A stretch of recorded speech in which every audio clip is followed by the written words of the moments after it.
Este video es presentado por el Sistema Ciencia Garza Educativa de la Universidad Autónoma del Estado de Hidalgo. Para mayor información, visítanos en www.uaeh.edu.mx. Gracias por aprender. Buenas tardes. El día de hoy tenemos un tema para trabajar que son primeros auxilios psicológicos. Mi nombre es María Cristina Ferepino Cabreón, soy profesor por asignatura de la Escuela Superior de Atotonilco y la materia es Consejería e Intervención en Crisis. Como les decía, la segunda unidad se refiere a lo que es intervención en crisis. El primer subtema son los primeros auxilios psicológicos. Cuando nosotros hablamos de primeros auxilios psicológicos, tenemos que entender por lo menos 4 cosas de los primeros auxilios psicológicos. Número 1, que va a ser un conjunto de procedimientos que es indispensable que los entendamos como un proceso terapéutico en sí mismo. Este proceso terapéutico debe de ser aplicado en los siguientes momentos posteriores a la crisis, que estamos hablando de por lo menos en las primeras 72 horas, idealmente. También es importante reconocer que no solamente los psicólogos vamos a trabajar en intervención en crisis en primera instancia, también pueden ser aplicados por médicos, por policías, por profesores, todo aquel que pueda capacitarse en los primeros auxilios psicológicos. También es importante reconocer que el objetivo de los primeros auxilios psicológicos es evitar que ese problema en el que está situada la persona pueda agravar su situación psicológica o pueda generar secuelas patológicas importantes. Cuando nosotros hablamos de primeros auxilios psicológicos tenemos que diferenciar lo que es estrés de crisis. Para esto le voy a pedir a 2 de mis alumnos que me ayuden a entender este apartado. Por favor, les voy a pedir a Leonardo y a Anaí que vengan a ayudarnos con este tema.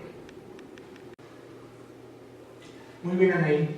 El día de hoy vamos a hablar específicamente sobre estrés y crisis, porque yo he escuchado que las personas suelen confundirse al momento de hablar de estos 2 tópicos. ¿Tú qué has escuchado al respecto?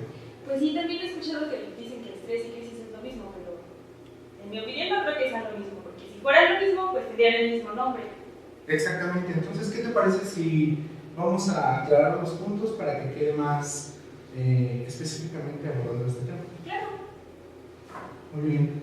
¿Qué has escuchado acerca del estrés? ¿Qué me puedes decir del estrés, Anaí? Pues el estrés tengo entendido que es un mecanismo regulatorio que va a ayudar al ser humano a preservar su supervivencia. Ok. Bueno, yo tengo entendido también que el estrés tiene etapas. Bueno, vamos a poner un ejemplo para que quede mejor entendido. Imagina que estás en tu casa y entonces ves a 2 personas que intentan entrar. ¿Qué es lo primero que se te viene a la mente? Que pues van a asaltarte o te ponen a hacer algo. Entonces tú estás en una etapa de reposo.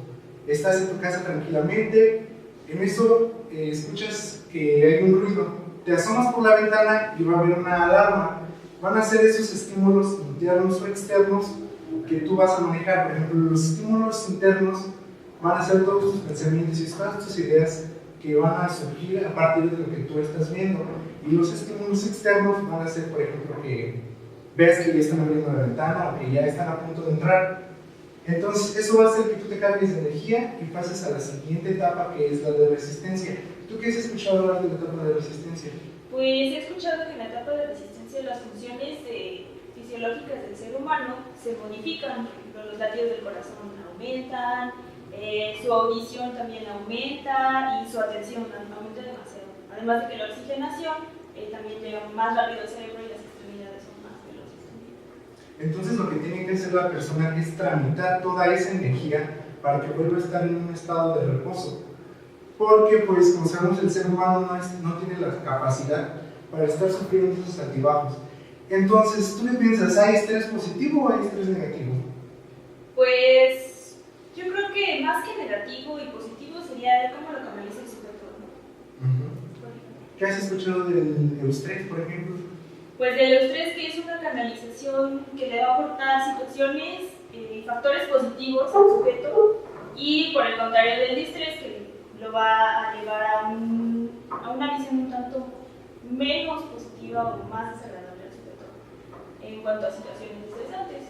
Por ejemplo, el embarazo, ¿no? O sea, El embarazo para algunas personas, como tal, el embarazo puede causar un estrés por todos los cambios que se van a generar. Entonces, la persona puede tomarlo como algo positivo, digamos, es un embarazo deseado. Entonces, ese estrés no va a afectar significativamente o de manera negativa a la persona, más en cambio, si esta chica no tenía en sus planes tener un bebé o estar embarazada, entonces sí vamos a caer en lo que es el diestrés, que va a hacer todo lo contrario, va a tener consecuencias o repercusiones negativas. Así lo entiendo yo. ¿Tú qué opinas al respecto? Sí, pues también considero que las repercusiones negativas pues, serían a partir del estrés y el estrés, porque pues, el estrés positivo y negativo no se dan en ese como tal. Ok. Vamos a hablar ahora de lo que es la crisis.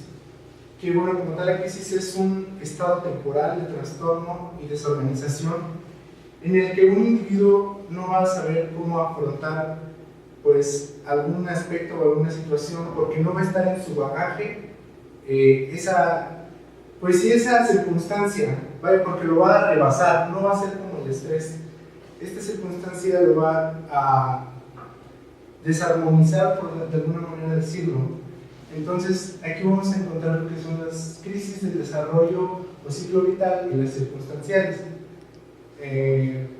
Las crisis del desarrollo vital son todas aquellas que van a ocurrir en el individuo porque van desde la niñez hasta la edad adulta. O sea, el individuo va a ir cumpliendo etapas del ciclo de la vida y pueden ir surgiendo esas crisis del ciclo vital. Son predecibles y el sujeto de alguna manera puede manejarlas. Más en cambio, las circunstanciales, ¿qué me puede decir de ellas? Ok, las circunstanciales puedo decirte que a diferencia de las del ciclo vital, son inesperadas, son accidentales y se dan principalmente por factores ambientales. Ok. Sí, es un poco más difícil para el ser humano manejarlas. ¿Con un ejemplo? Por ejemplo, las enfermedades, el cambio de trabajo, la muerte de alguna persona, ese tipo de situaciones. Por poner un ejemplo, en las del ciclo vital es la menopausia, la adolescencia, en las que como tal estás consciente que van a ocurrir esas circunstancias o esas crisis conforme vayas avanzando de la niñez a la edad adulta. Entonces... Y en las circunstancias es lo contrario, ¿no? Ni siquiera te imaginas que algo te va a pasar en ese momento y entonces llega la crisis. Y es cuando el individuo entonces se desborda o siente que no tiene el control sobre la situación y eso va a generar una crisis. Pero entonces, como hemos hablado en un principio, la maestra Peregrino, que podemos aplicar lo que es la intervención de primeros auxilios. Sí, claro. ¿Qué opinas tú al respecto de los primeros auxilios? Pues sí, creo que son muy funcionales en cuestión a las crisis, porque como la maestra lo mencionaba, los primeros auxilios psicológicos se aplican inmediatamente de que la crisis se presenta, inmediatamente o días después, pero por eso son muy funcionales, porque son en el momento en el que se dan o muy muy próximo cuando está pasando el suceso traumático. Ok. Como pudimos ver en la explicación que nos dieron nuestros compañeros, nos damos cuenta que el estrés y la crisis no son la misma cosa. Mientras el estrés es un mecanismo regulatorio del individuo, la crisis es una situación que lo rebasa sus condiciones, sus posibilidades de relación y de reacción con el medio ambiente y con su entorno sociocultural. Nos vamos a dar cuenta entonces que ante una situación, ante un estímulo, vamos a suponer un divorcio, que puede ser una crisis, dijimos, circunstancial, o una crisis predecible o del ciclo vital, que los hijos vayan a la universidad y los padres se queden solos en casa. Tenemos esas dos situaciones pueden generar estrés. ¿Sí? Las crisis pueden generar estrés, pero el estrés no es sinónimo de crisis. Cuando hablamos de una crisis, necesariamente va a haber estrés, porque el sujeto está sobresaturado de estímulos tanto internos y externos, y es importante que para que nosotros podamos aplicar los primeros auxilios psicológicos, nos demos cuenta si la persona está estresada o si la persona está en crisis. Cuando una persona está en crisis, todos sus recursos sean internos, como puede ser su memoria, su inteligencia, su generosidad incluso, no van a ser suficientes. Pero los recursos externos, es decir, la comunidad a la que pertenece, si hay autopistas, si hay carreteras, si hay servicios de salud, les son insuficientes. Válgase la expresión en relación a lo que sucedió en nuestro país el jueves pasado, tenemos una crisis. ¿Cuál es la crisis? El terremoto que sacudió a los estados de Chiapas, Oaxaca y Veracruz. Nos damos cuenta que en ese sentido el sujeto está en una situación de crisis. Sus recursos internos y externos le son insuficientes y muchas de las personas que están en esta situación van a tener un estrés de medio a alto.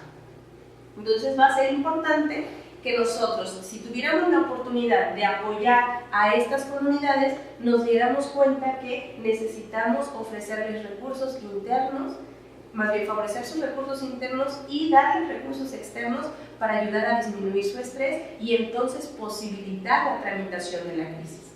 Muchísimas gracias por su atención. Buenas tardes.